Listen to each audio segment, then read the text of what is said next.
The marble floor gleamed like ice beneath Leora's knees. She scrubbed in small circles. Her hands were red and raw. The soap smelled like lavender. It always did. The scent made her think of gardens she could never walk through, gardens behind locked gates, gardens for people who wore silk instead of wool. She heard footsteps. Heavy, expensive. The kind that echoed in hallways meant for dukes and duchesses. Leora kept her head down. That was the rule. Servants didn't look up. Servants didn't exist unless someone needed them. She pressed the brush harder against the stone. Water sloshed in her bucket. The footsteps stopped. She felt eyes on her, hot, heavy. She tried to ignore them, tried to focus on the rhythm of her scrubbing, back and forth, back and forth. "You work too hard." The voice was deep, smooth like honey, like velvet. Leora's breath caught. She knew that voice. Everyone in Ashford Manor knew that voice. Duke Thorne Ashford.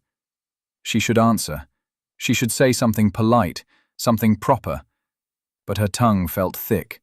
Her throat felt tight. "I asked you a question." His tone hadn't changed. Still soft, still careful. But there was something underneath it. Something that made her chest feel strange. Leora swallowed. "It's my job, Your Grace." She didn't look up. She couldn't.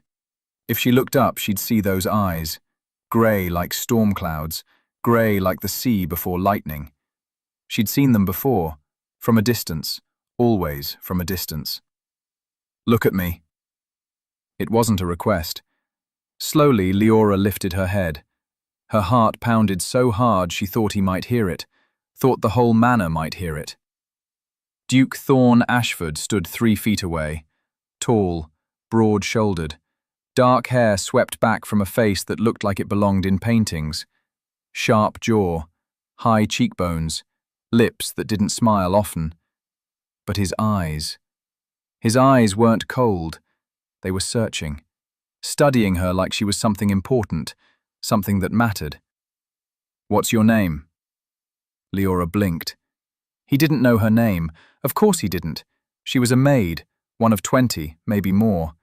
She cleaned floors and emptied chamber pots and kept her head down. "Leora, Your Grace." He repeated it, soft, like he was tasting it. Leora. Her name in his mouth felt wrong, felt dangerous. "How long have you worked here?" 3 years, Your Grace." 3 years, he frowned. "And I've never noticed you." That wasn't a question. It was a statement, a confession. Leora didn't know what to say. She looked down again, back at the wet floor, back at her reflection in the water. A plain girl with brown hair and brown eyes. Nothing special, nothing worth noticing. "I notice you now." Her head snapped up. He was closer, too close. She could smell him, cedar and smoke, and something expensive she couldn't name. "Your Grace, I—" "Don't." His jaw tightened. "Don't call me that when we're alone." Alone. The word echoed in her head. They weren't supposed to be alone.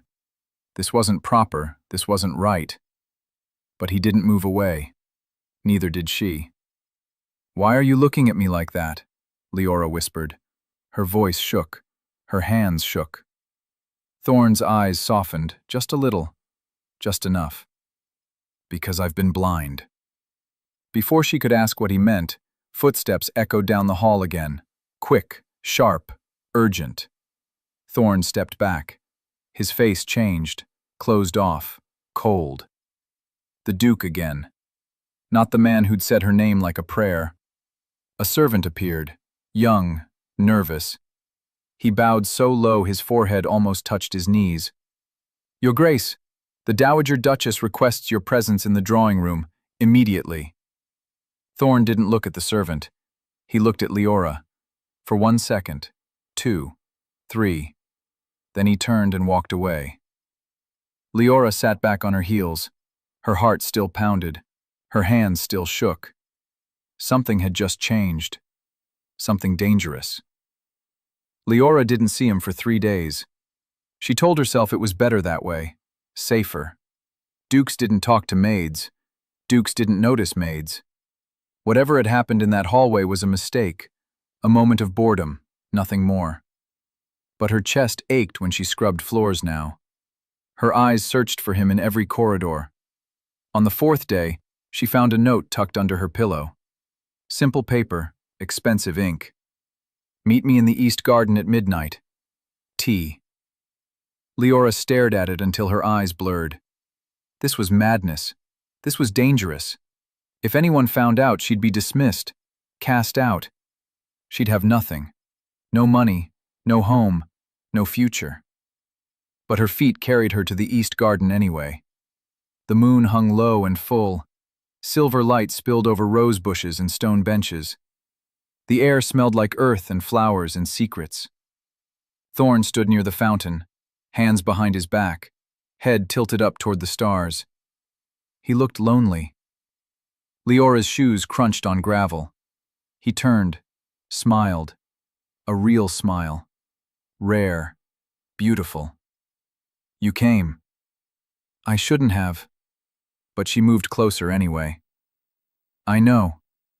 He closed the distance between them. But you did. They stood in the moonlight, silent. The fountain whispered behind them. Water over stone. Endless. Patient. Why did you ask me here? Leora's voice was barely a breath. Thorn's jaw worked, like he was chewing on words too big to swallow. Because I can't stop thinking about you. Her heart stopped, started again, faster. Your Grace, Thorn. His voice was rough.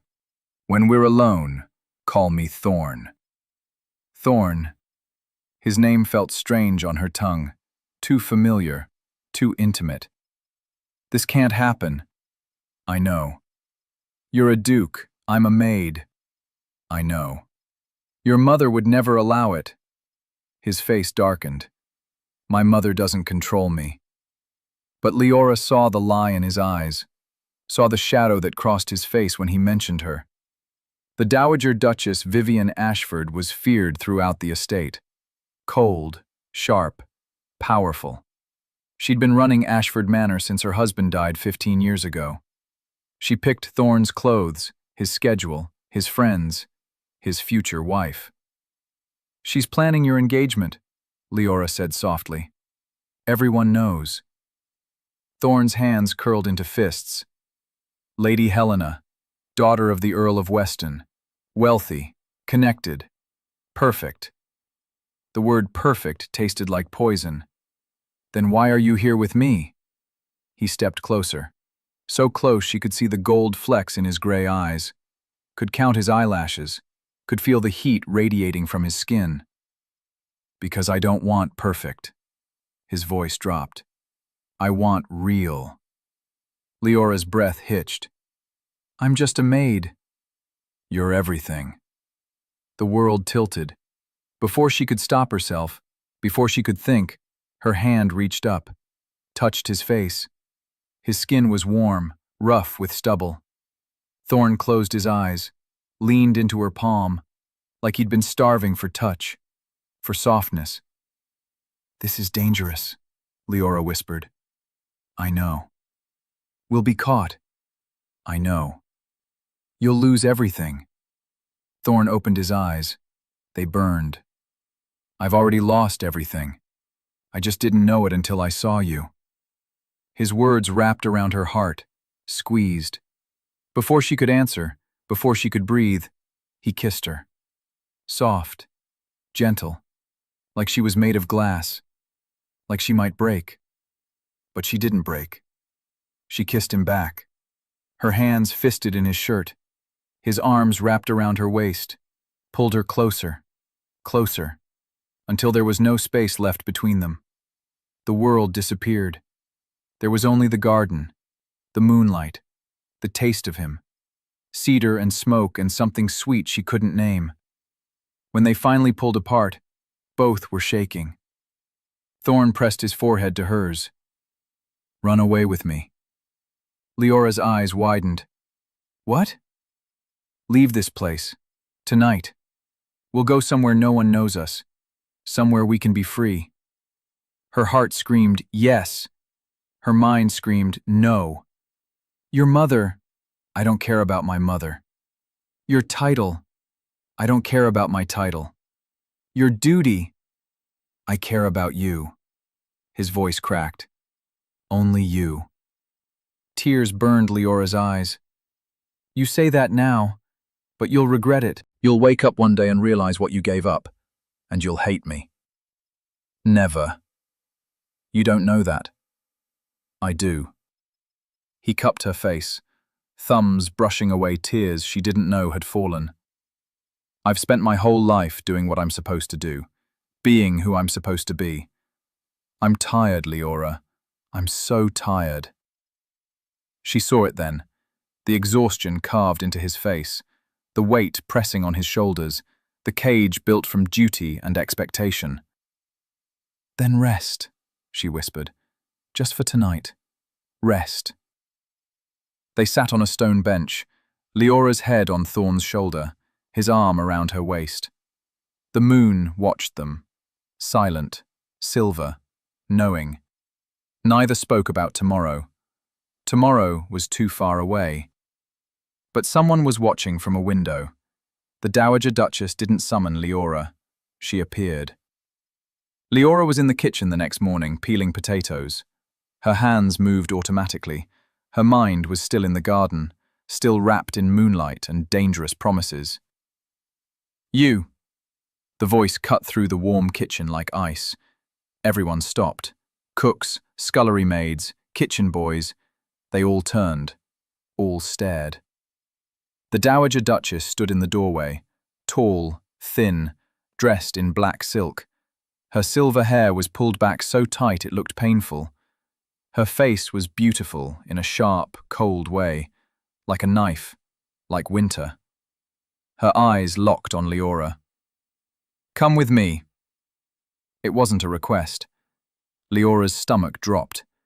She set down the potato, wiped her hands on her apron, followed the Duchess out of the kitchen, down the hall, up the stairs, to a room Leora had never entered.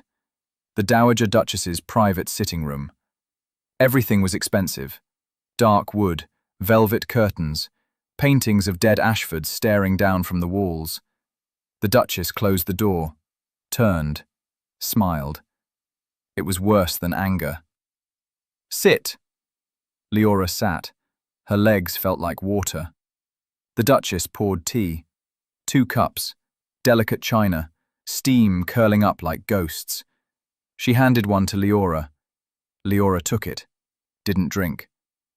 The Duchess sat across from her, sipped her tea, studied Leora like she was an insect, something to be examined, categorized, crushed. You're very pretty, the Duchess said finally, in a common way. Leora said nothing. My son has always had a weakness for pretty things. When he was a boy, he collected injured birds, tried to fix their broken wings. Most of them died. The teacup trembled in Leora's hands. He thinks he's in love with you. Leora's breath stopped. Don't bother denying it. I have eyes everywhere. I know about the garden, the kiss, the ridiculous declarations. Shame burned Leora's cheeks. I never meant. I don't care what you meant. The Duchess's voice was soft, deadly. I care what you'll do next. I don't understand. You'll leave, tonight.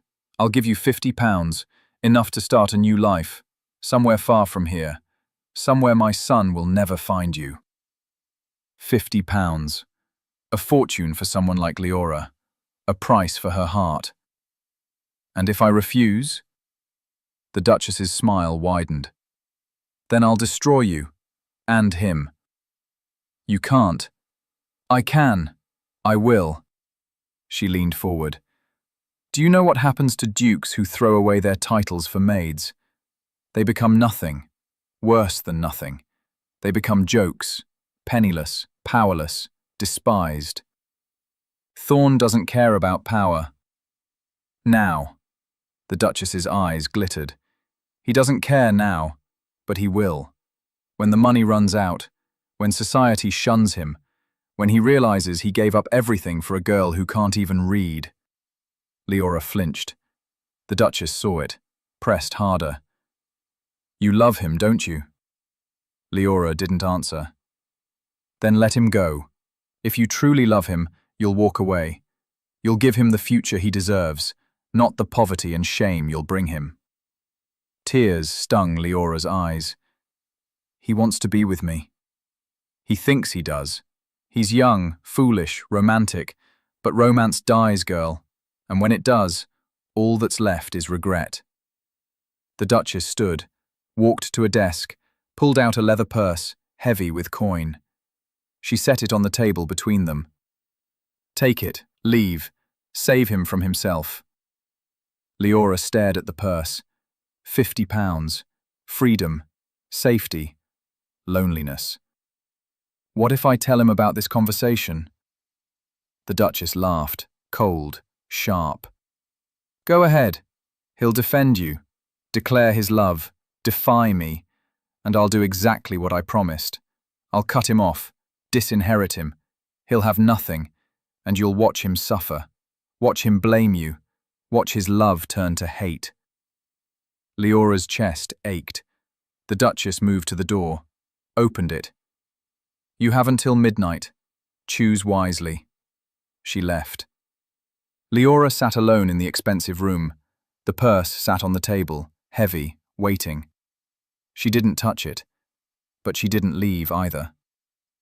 Thorn found her in the servants' quarters that evening. He shouldn't have been there. Dukes didn't enter servants' quarters. But he pushed through the narrow door anyway, ignored the shocked stares, ignored the whispers. Leora sat on her small bed, staring at nothing. Leora. She looked up. Her eyes were red, swollen. Thorn's chest tightened. What happened? Your mother came to see me. His jaw clenched. What did she say? Leora told him. Every word, every threat, the money, the ultimatum. When she finished, Thorn was shaking. Not with fear, with rage. She has no right. She has every right. She's your mother. She's protecting you. From what? Happiness? Leora stood, wrapped her arms around herself. From ruin. I don't care about ruin. You should. Her voice cracked. I can't let you throw away your life for me. Thorn crossed the room in 3 steps, grabbed her shoulders. Not hard, firm, desperate. You are my life. Stop saying that. It's true. It's not enough. Tears spilled down her cheeks. Love isn't enough. Not for people like us. Then what is? Leora didn't have an answer. Thorn pulled her close, wrapped his arms around her, buried his face in her hair. Run away with me, he whispered again.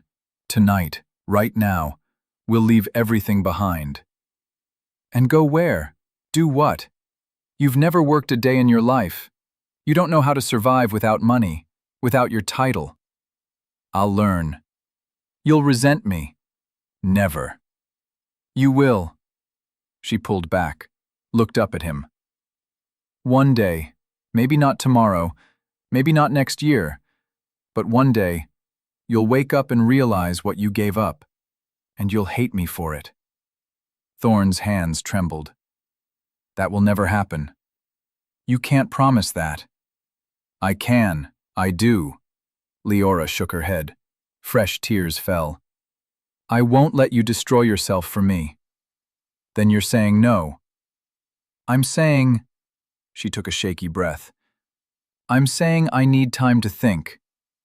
It was a lie. She'd already made her decision. She saw it in his eyes. The moment he realized, the moment the hope died. Don't, he whispered. Don't leave me. I have to. Why? Because I love you. Her voice broke. Because I love you too much to watch you lose everything. Thorn's face crumpled. He looked young suddenly, lost. Please. One word. It shattered her. But she stepped back, out of his arms, out of his reach. I'm sorry. She turned, walked toward the door. Leora! She stopped, didn't turn around. If you walk out that door, I won't come after you.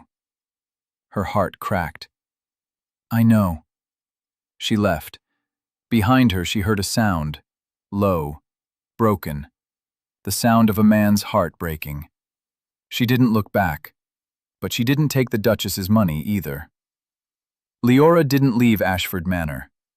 She should have. She'd planned to. But when midnight came, she couldn't move, couldn't breathe, couldn't imagine a world where she'd never see Thorne's face again. So she stayed. But she avoided him, changed her schedule, worked in different parts of the manor, kept her head down even more than before. 2 weeks passed. Thorne looked like a ghost, pale, hollow. He moved through the manor like a man sleepwalking. His mother watched him with satisfaction, with triumph. Lady Helena arrived on a Tuesday, beautiful, blonde, perfect. She smiled at Thorne with practiced grace, spoke in soft, cultured tones, wore gowns that cost more than Leora would earn in 10 lifetimes. The Dowager Duchess glowed. Leora watched from shadows, from corners. Her chest ached, her hands shook. She told herself this was right, this was best. She almost believed it. Until she saw Thorne's face during dinner one night. She was serving, carrying plates, pouring wine, invisible. Lady Helena laughed at something, a high, pretty sound. She touched Thorne's arm, leaned close. Thorne didn't smile, didn't react. His eyes were dead. Leora's hands trembled, wine sloshed in the bottle. Careful, girl. The Duchess's voice was sharp. Forgive me, Your Grace. Leora steadied herself, finished pouring. But her eyes met Thorne's, just for a second. Pain flashed across his face, raw, unbearable. Then it was gone, hidden behind the mask he wore so well. After dinner, Leora fled to the kitchen. She couldn't breathe, couldn't think. She found a note in her apron pocket. I won't survive this. T. Her blood turned to ice. She ran. Through hallways, upstairs, to his chambers. She didn't care who saw, didn't care about propriety. She burst through his door. Thorne stood by the window, glass in hand, bottle on the table. His shirt was unbuttoned, hair disheveled. He looked wrecked. You shouldn't be here, he said without turning. What did you mean? Her voice shook. In the note, what did you mean? Exactly what I wrote. Thorne. Don't. He finally turned. His eyes were red. Don't say my name. Don't look at me like that. You made your choice. I made the right choice. For who? He laughed, bitter, broken. Not for me. For both of us. Liar. He moved toward her, unsteady, drunk. You were scared, so you ran. I didn't run. I stayed. You left. He stopped inches away. You left me. Tears burned Leora's eyes. I had to. Why? Because loving me will destroy you. Not loving you is destroying me. His voice cracked. Can't you see that? She saw it. In his hollow cheeks, his dead eyes, his shaking hands. I'm sorry. I don't want your apologies. He cupped her face, thumbs brushing away tears. I want you. You can't have me. Then I don't want anything. He kissed her, desperate, hungry, like he was drowning and she was air. Leora kissed him back, poured all her pain and love and regret into it, her hands fisted in his shirt. His arms wrapped around her waist, lifted her, pressed her against the wall. The world disappeared. There was only heat, only need, only them. When they finally broke apart, both were gasping. Run away with me. Thorn whispered against her lips. Right now. Tonight. Before it's too late. Leora's heart screamed yes. Her mind screamed no. Thorn! The door slammed open. The Dowager Duchess stood in the doorway, face white, eyes blazing. Behind her stood Lady Helena, pale, shocked. Behind them stood half the household staff. Leora's stomach dropped. This was it. The end. The drawing room felt like a courtroom. Leora stood in the center, alone. Everyone else formed a circle around her, watching, judging.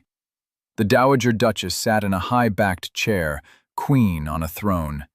Lady Helena stood beside her, pale but composed. Thorn stood near the fireplace, jaw clenched, hands fisted. "This," the Duchess said slowly, "is unacceptable." No one spoke. "My son, the Duke of Ashford, caught in a compromising position with a maid." Her voice dripped venom. "The scandal will be catastrophic." "There's no scandal," Thorn said, voice tight, "unless you create one." "I create nothing. You've done that yourself." The Duchess turned to Lady Helena. "My dear, you have my deepest apologies. This," she gestured at Leora like she was trash, "is a temporary madness. It will be dealt with." Lady Helena's lips pressed into a thin line. "I see." "You don't have to see anything," Thorn said. "There will be no engagement. I won't marry you." Gasps rippled through the room. The Duchess stood, slowly, deliberately. "You will marry Lady Helena. It's already been arranged." "Then unarrange it." "I will not." "You have no choice." "I have every choice." The Duchess moved to the center of the room, stood beside Leora. "You, on the other hand, have one choice to make." Thorn's eyes narrowed. "What are you talking about?" The Duchess smiled, cold, cruel. "The duchy or the maid?"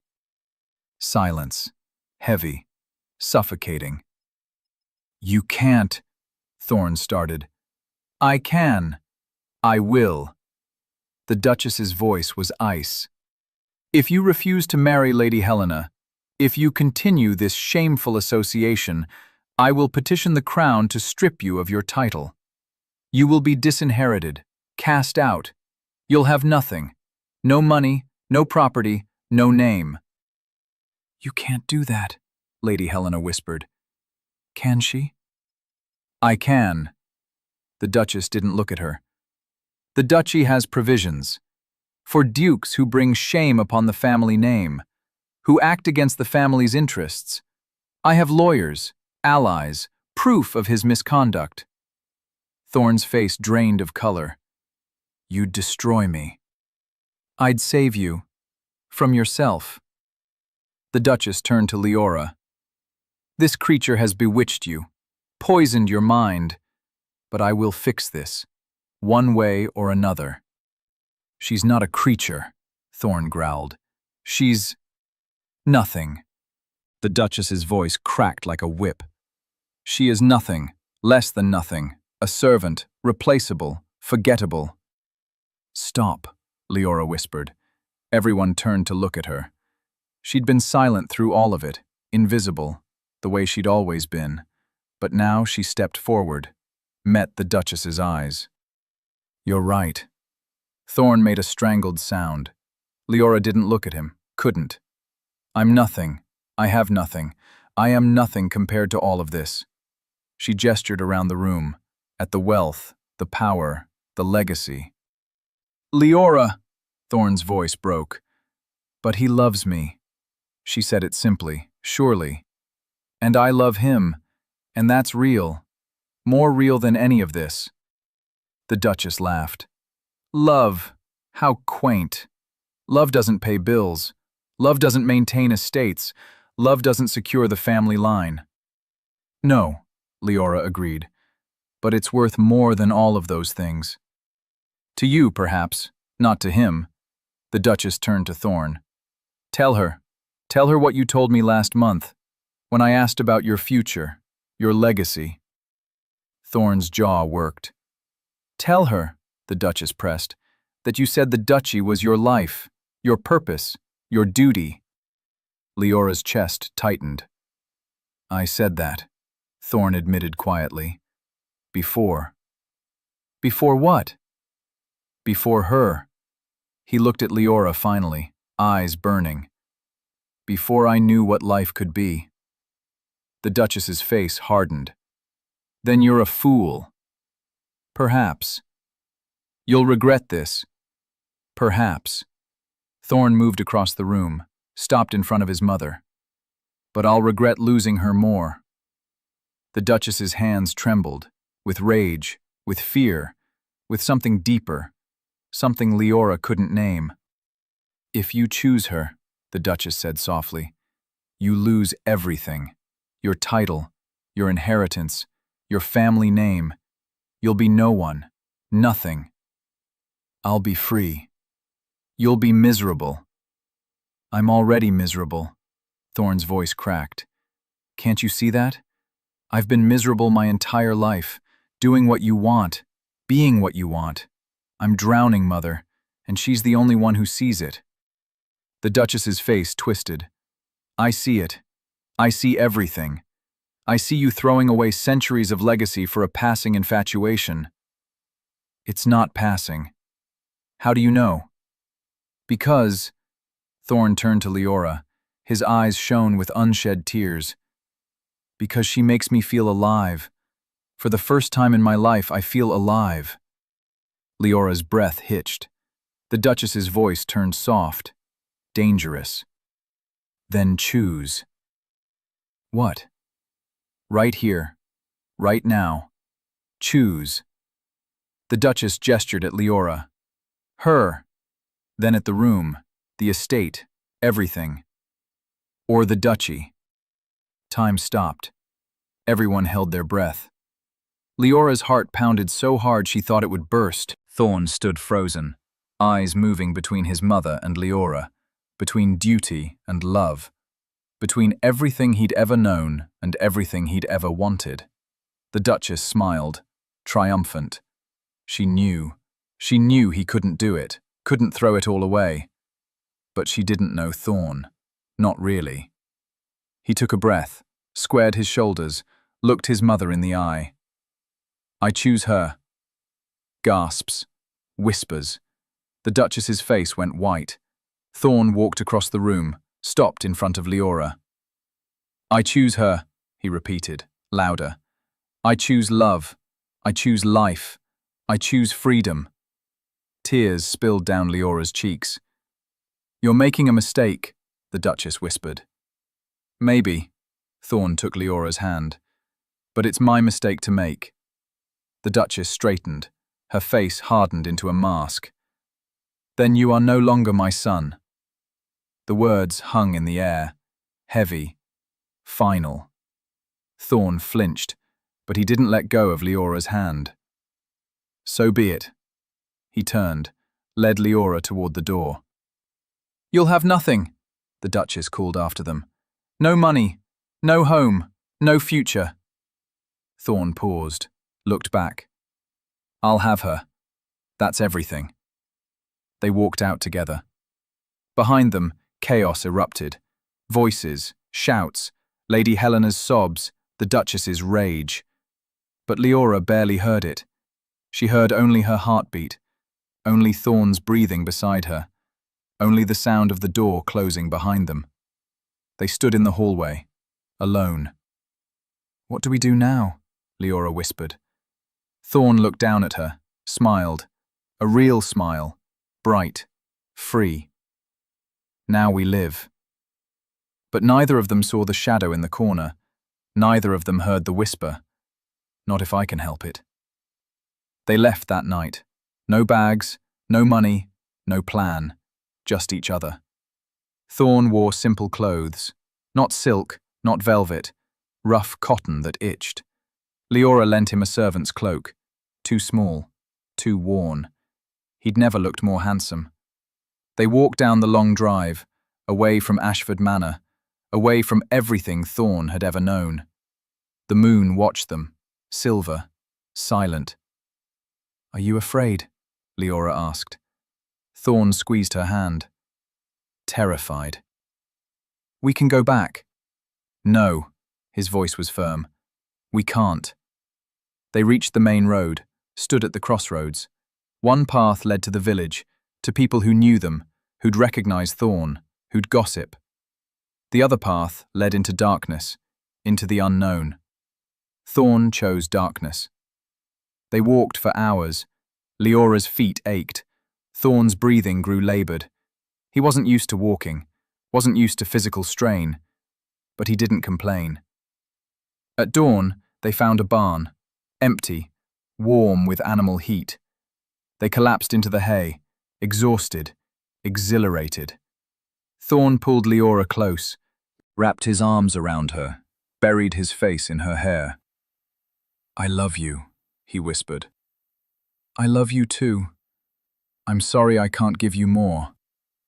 You've given me everything." They fell asleep like that, tangled together. Poor, free, happy. But happiness is fragile. They woke to shouting. A farmer stood over them, red-faced, angry. "What are you doing in my barn?" Thorn stood quickly, held up his hands. "We're sorry. We were just..." "Stealing? Trespassing?" The farmer gripped a pitchfork. "I should call the magistrate." "Please," Leora stepped forward. "We're not thieves. We just needed a place to sleep." The farmer's eyes narrowed, studied them, their fine features, their soft hands. "You're not common folk." Thorn said nothing. "You're running from something." Still nothing. The farmer's expression softened slightly. "I don't want trouble." "You won't have any," Thorn promised. "We'll leave right now." "Where are you going?" Thorn and Leora exchanged glances. They had no answer. The farmer sighed, lowered the pitchfork. "There's a village, 5 miles north. They might have work, a place to stay." "Thank you," Leora whispered. The farmer grunted, turned, stopped. "You're young, stupid. Whatever you're running from, it'll catch up eventually." "We know," Thorn said quietly. "Then run faster." They did. The village was called Ashwater. Small, poor, forgotten. Perfect. They found work at an inn. Thorn chopped wood, hauled water, mucked stables. Work that left him exhausted, blistered, aching. He loved it. Leora cleaned rooms, cooked meals, mended linens, work she'd done all her life. But now she did it with Thorn beside her, with stolen kisses in hallways, with whispered promises at night. They rented a tiny room above the inn. 1 bed, 1 window, 1 chair. It was paradise. Weeks passed, then months. Thorn's hands grew calloused, his shoulders broadened, his face tanned. He looked less like a duke, more like a man. He smiled more, laughed more. At night, he held Leora close and thanked God for the barn, for the farmer, for this second chance at life. But the past doesn't forget. One afternoon, a carriage arrived in Ashwater. Black, elegant, expensive. Leora saw it through the inn's window. Her blood ran cold. "Thorn!" He looked up from the firewood, saw the carriage. His face went pale. The carriage door opened. The Dowager Duchess stepped out. The Duchess didn't enter the inn. She stood outside, waiting, patient, like she had all the time in the world. Thorn wanted to run, to grab Leora and flee. But where would they go? How far could they get? "Stay here," he told Leora. "No." "Please." "No." Her voice was firm. "We face this together." They walked out together, hand in hand. The Duchess watched them approach. Her face was unreadable, carved from ice. "Mother." "Thorn." They stood 3 feet apart, mother and son, strangers. "How did you find us?" Thorn asked. "I've always known where you were." The Duchess's voice was soft, tired. "I have people, eyes everywhere." "Then why wait? Why come now?" The Duchess's gaze shifted to Leora, studied her. "You look different, both of you." Thorn said nothing. "Happier." The word sounded like an accusation, like a confession. "We are," Leora said quietly. The Duchess's jaw tightened. "I came to offer you a choice." "We already made our choice," Thorn said.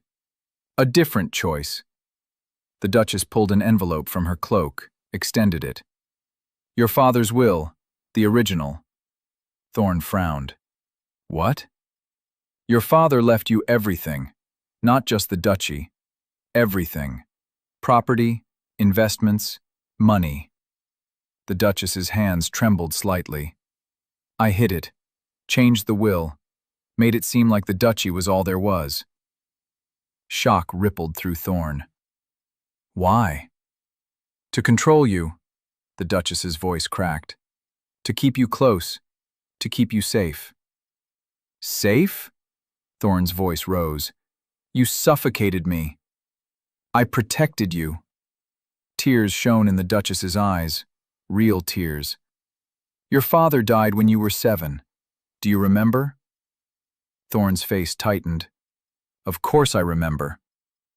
"Do you remember how?" Silence. "He fell from his horse," the Duchess continued. "Broke his neck. Died instantly." "But do you know why he fell?" Thorn shook his head. "He was distracted, thinking about a woman, not me, a servant girl. He loved her, wanted to leave me, leave the duchy, leave everything." The Duchess's voice turned bitter.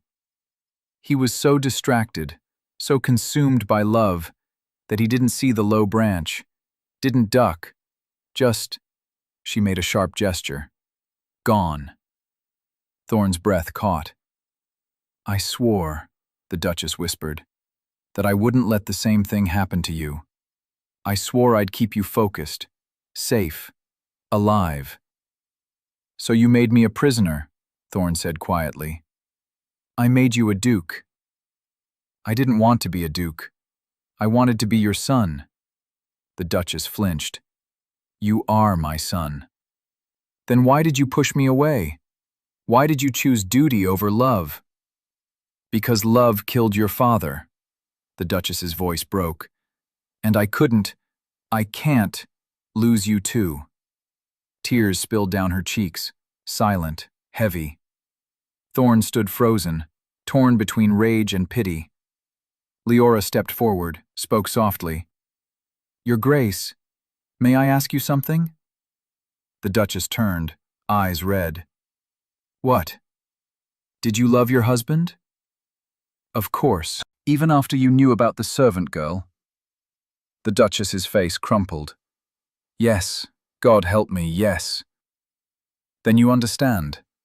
Leora's voice was gentle. "You understand how it feels. To love someone so much you'd give up everything." The Duchess looked at her, really looked at her. For the first time, she didn't see a maid.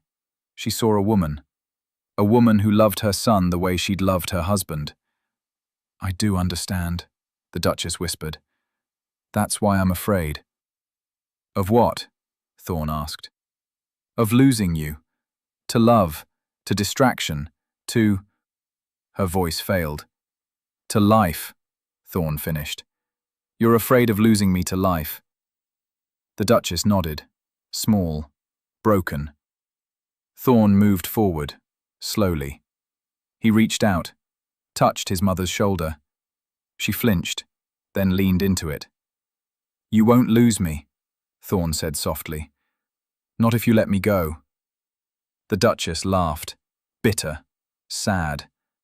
"That makes no sense. It's the only thing that makes sense."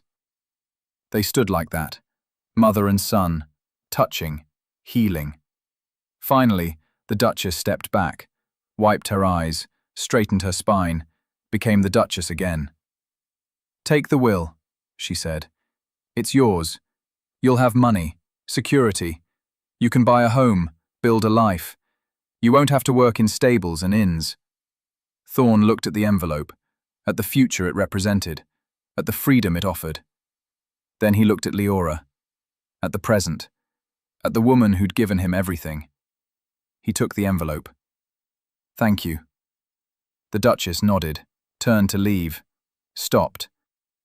"One more thing." "Yes?" "Marry her." The Duchess didn't look back. "Properly, in a church, with witnesses. Make her your wife in truth, not just in heart." Thorn's throat tightened. "You'd accept that?" "I'd accept you." The Duchess's voice was soft. "I'd accept your happiness, even if I don't understand it." She climbed into the carriage. Before the door closed, she looked at Leora one last time. "Take care of him." "I will," Leora promised. "And you?"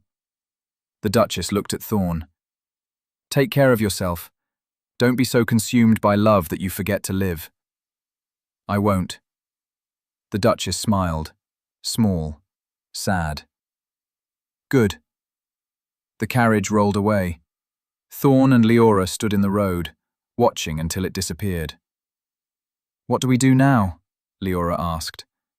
Thorn opened the envelope. Inside was a letter, legal documents, banknotes, freedom.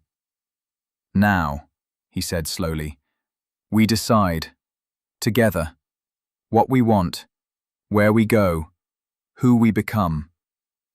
"No more running?" "No more running." Leora smiled. "Then let's go home." "Where is home?" She took his hand, squeezed. "Wherever you are." They bought a small estate. Nothing like Ashford Manor. A modest house, 10 rooms, gardens, stables, a stream running through the property. Perfect.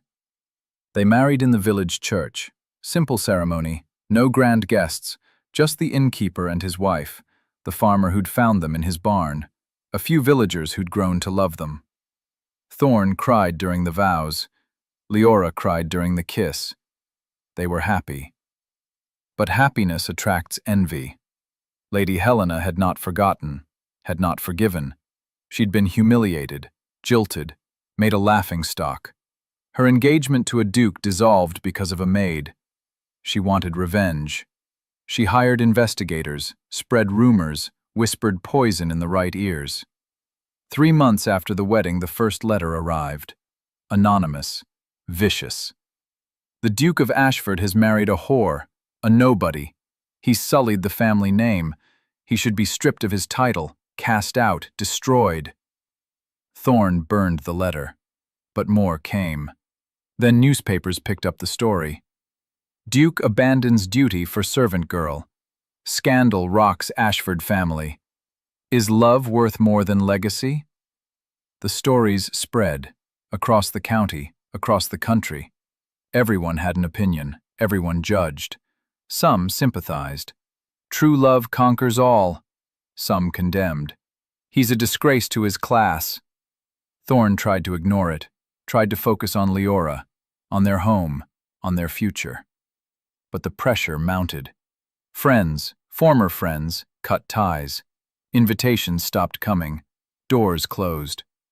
The Dowager Duchess wrote, "Come home, face this, fight back." But Thorn refused. "Let them talk," he told Leora. "Let them judge. We know the truth." Leora wasn't so sure. She saw the way he tensed when letters arrived, the way his jaw clenched when he read the newspapers, the way his eyes dimmed. He was hurting, and it was her fault.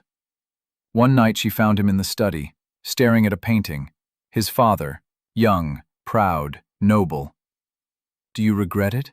she asked softly. Thorn turned. "What?" "Choosing me, losing everything. Do you regret it?" He crossed the room, cupped her face. Never. You look sad. I'm not sad. I'm angry. His eyes flashed. I'm angry that people think love is something to be ashamed of, that choosing happiness is weak, that caring about someone below your station is scandalous. Maybe they're right. They're not. Maybe I should leave, let you rebuild. You could say I left you, that you're free. You could... Stop. His voice was sharp. Don't finish that sentence. Don't even think it. But... No. He pulled her close. We made a vow, for better or worse. This is worse, but we face it together. Tears spilled down Leora's cheeks. I don't want you to suffer because of me. I'm not suffering. I'm fighting. There's a difference. Fighting what? A system that says birth matters more than character, that money matters more than heart, that titles matter more than truth. His voice rang with passion. I'm fighting for us, for everyone like us, for every person who's been told they're not good enough because of where they were born. Leora stared at him. This man, this duke, this warrior. What do we do? She whispered. Thorn smiled. We fight back. Thorn wrote an essay. Long, honest, brutal. He wrote about his childhood, the loneliness, the pressure, the cage of expectation. He wrote about meeting Leora, the light she brought, the freedom. He wrote about choosing love over duty, about humanity over hierarchy. He wrote about being a man before being a duke. He sent it to every newspaper in the country. Most refused to publish it. But one did. A small, radical paper in London, read by reformers, by workers, by people hungry for change. The essay exploded. Workers read it aloud in taverns. Reformers quoted it in speeches. Women copied it and passed it to friends. The Duke who chose love. It became a rallying cry. But it also became a target. The nobility attacked. He's betraying his class. He's giving commoners ideas. He's dangerous. Threats arrived. Anonymous. Violent. You'll pay for this.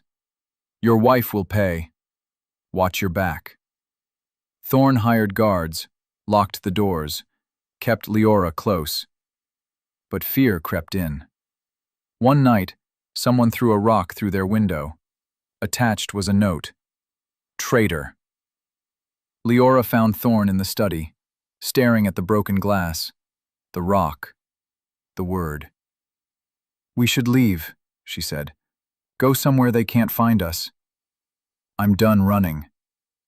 Thorn. I won't hide. I won't apologize. I won't let them win. What if they hurt you? Then they prove my point. He turned, eyes blazing. That the system is rotten, that power corrupts, that change is necessary. I don't want you to be a martyr. I want you to be alive. He softened, crossed to her, pulled her close. I'm not trying to be a martyr. I'm trying to be free, truly free. And that means standing up, speaking out, refusing to be silenced. Leora buried her face in his chest. I'm scared. Me too. They held each other, in the dark, in the broken room, in the middle of a war they hadn't started but couldn't abandon. The next morning, a carriage arrived. Not the Duchess's, bigger, grander, the royal seal on the door. Thorn and Leora exchanged glances. A footman knocked. His Grace the Duke of Ashford is summoned to appear before His Majesty the King. Thorn's stomach dropped. This was it. The crown. The ultimate authority. They were going to strip his title, condemn him, destroy him. But he squared his shoulders, lifted his chin. I'll go. We'll go, Leora corrected. The footman hesitated. The summons is for His Grace alone. I go nowhere without my wife. The footman bowed. As you wish. They rode to the palace in silence, hearts pounding, minds racing. The palace was massive, gold, marble, overwhelming. They were led through halls, past guards, past courtiers who whispered and stared. Finally, they reached the throne room. The king sat on a golden throne, old, tired, wise. Thorn bowed. Leora curtsied. Rise, the king said, voice deep, commanding. They rose. The king studied them, long, thorough. You've caused quite a stir, Duke Ashford. Yes, your majesty. Some say you're a hero, others say you're a fool. I'm neither, your majesty. I'm just a man. The king's lips twitched, almost a smile. A man who wrote a very dangerous essay. Dangerous, your majesty? Dangerous to the status quo, to the order we've maintained for centuries. The king leaned forward. Tell me, do you truly believe love is more important than duty? Thorn hesitated. This was a trap. It had to be. But he answered honestly. I believe love gives duty meaning. Without love, for people, for justice, for truth, duty becomes tyranny. Silence. The king sat back. Interesting. He gestured. A servant brought forward a document, official, sealed. The king signed it, handed it to Thorn. This strips you of nothing, but it acknowledges something, that the aristocracy must evolve, that titles without character are worthless, that England's future depends on men like you, men willing to challenge, to change, to care. Thorn stared at the document, stunned. You're not going to punish me? Punish you? For loving your wife? For speaking truth? The king smiled. On the contrary, I'm thanking you. For what? For reminding me, and everyone watching, that power is a privilege, not a right, and that those who wield it must be worthy. Tears stung Thorn's eyes. The king stood, descended from the throne, stood before Thorn and Leora. Go home, he said softly. Build your life, love your wife, and continue to speak. Continue to challenge. England needs voices like yours. Thorn bowed, deep, respectful. Thank you, your majesty. Thank you, Duke Ashford, Duchess Ashford. He nodded to Leora. You've both done this kingdom a service. They left the palace in a daze. In the carriage, Leora finally spoke. Did that really happen? Thorn laughed. High, bright, free. I think so. We're safe? We're safe. She threw her arms around him. He held her tight, buried his face in her hair. We did it, he whispered. We actually did it. But the fight wasn't over. Not yet. Lady Helena didn't accept defeat. She'd lost the Duke, lost her chance at a title, lost her dignity. She wanted them to lose everything too. She hired men, rough men, dangerous men. One night, they came to the estate. Thorn and Leora were asleep, safe, warm, happy. The crash of breaking glass shattered their peace. Thorn bolted upright. Stay here. No! But he was already moving, grabbing a poker from the fireplace, running toward the sound. 3 men stood in the foyer, masked, armed. The Duke of Ashford, one sneered. Not so grand now, are you? Thorn raised the poker. Leave, now. Can't do that. We've been paid to deliver a message. What message? That some lines shouldn't be crossed. Some women shouldn't be married. Rage flooded Thorn. You work for Lady Helena. The man shrugged. We work for whoever pays. Now, step aside. Our business is with the maid. She's not a maid. She's my wife, and you'll go through me first. The men advanced. Thorn swung the poker, connected with one man's arm. The man howled, dropped his knife, but the other two rushed him, overpowered him, pinned him down.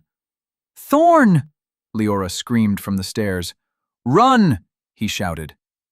But she didn't run. She grabbed a vase, smashed it over one man's head. He crumpled. The third man turned, lunged at Leora. Thorn roared, broke free, tackled the man. They crashed into the wall, fists flew, blood spilled, furniture shattered. Then, a gunshot.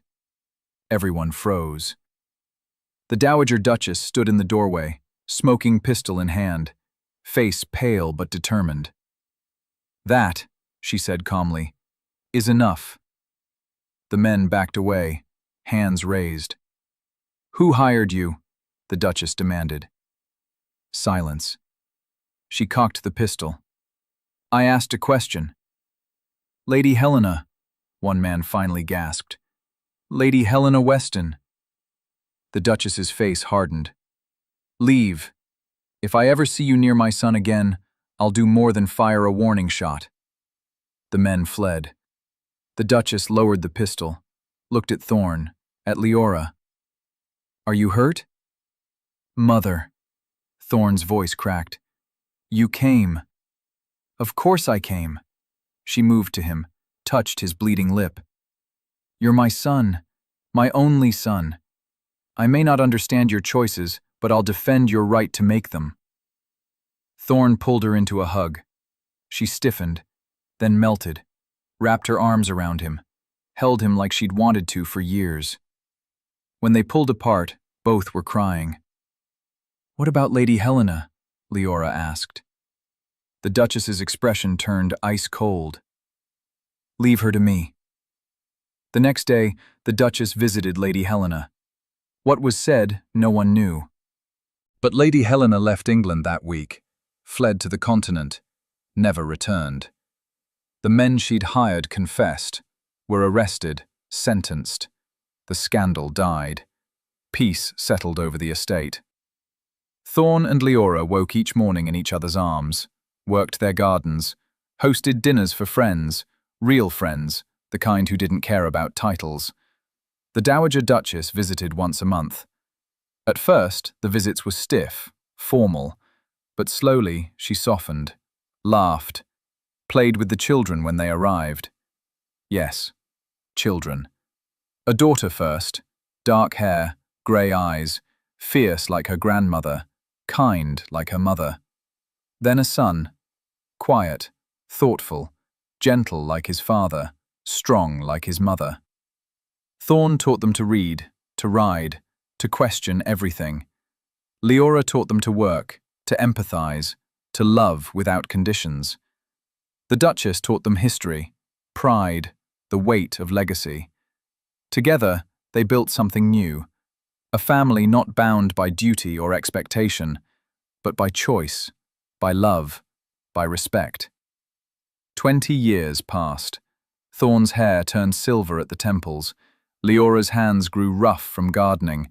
The Duchess's back bent slightly, but her eyes stayed sharp. They sat in the garden one afternoon, the three of them, watching the children, now grown, play with their own children. "Do you ever regret it?" the Duchess asked quietly. "Choosing Leora?" Thorn smiled. "Never."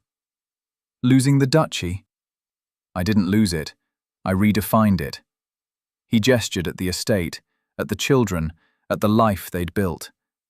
"This is my duchy. This is my legacy." The Duchess nodded. "Your father would be proud." "Would he?" "Yes." Her voice was firm. "He wanted you to be happy. I forgot that. For too long. But I remember now." Leora reached over, took the Duchess's hand. "Thank you." "For what?" "For coming back. For staying. For loving us even when you didn't understand." The Duchess squeezed her hand. "You made it easy." They sat in comfortable silence. Three people who'd been enemies, who'd become family. "Grandfather!" Thorn's grandson ran up. 5 years old, wild dark hair, bright grey eyes. "Tell me the story again." "What story?" "The one about how you chose Grandma." Thorn laughed, pulled the boy onto his lap. "You've heard it 100 times. I want to hear it again." So Thorn told it, again. The meeting, the choice, the fight, the love.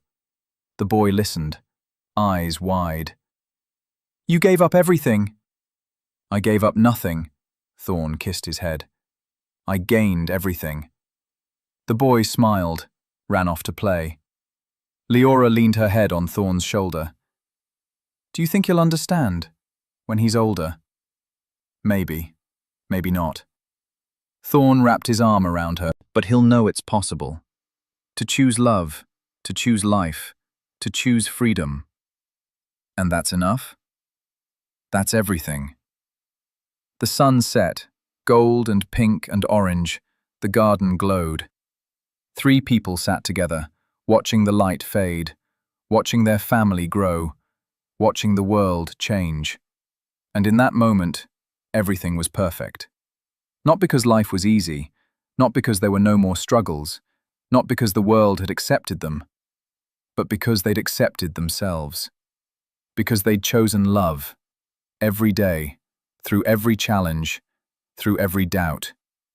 And love had been enough, more than enough. It had been everything. 50 years after that moment in the drawing room, historians wrote about Duke Thorn Ashford. Some called him a revolutionary, some called him a romantic fool. But everyone agreed on one thing. He'd changed England. His essay sparked movements, reform bills, conversations about class and love and humanity. Slowly, so slowly, the aristocracy evolved. Not completely, not perfectly, but enough. Enough that other dukes married maids, other lords married merchants' daughters, other nobles chose love over legacy. And each time, they cited Thorn's words. Love gives duty meaning. When Thorn died, old, happy, surrounded by family, thousands attended his funeral. Not just nobles, workers, servants, reformers, people who'd never met him but whose lives he'd touched. Leora stood at his grave, white hair, lined face, still beautiful. "You did it," she whispered. "You changed the world." But in her heart, she knew the truth. He hadn't changed the world, he'd changed himself. And that had been enough to inspire others to change too. She placed a single rose on his grave, kissed her fingers, touched the headstone. Duke Thorn Ashford, he chose love. And beneath it, carved smaller but no less important, she chose him back. Leora smiled, tears streaming down her face. "I'd choose you again. In every lifetime, in every world, I'd choose you." The wind whispered through the trees, warm, gentle, almost like a voice. "I know. I'd choose you too." She closed her eyes, felt him there, in the wind, in the light, in the love that never died. And she knew. Their story wasn't over. It would live forever. In the hearts of everyone who believed love was stronger than duty, than expectation, than fear. In the hearts of everyone who chose, who fought, who loved. Their story would never end, because love never ends. It transforms, it grows, it changes, but it never, ever ends. And that was the greatest legacy of all.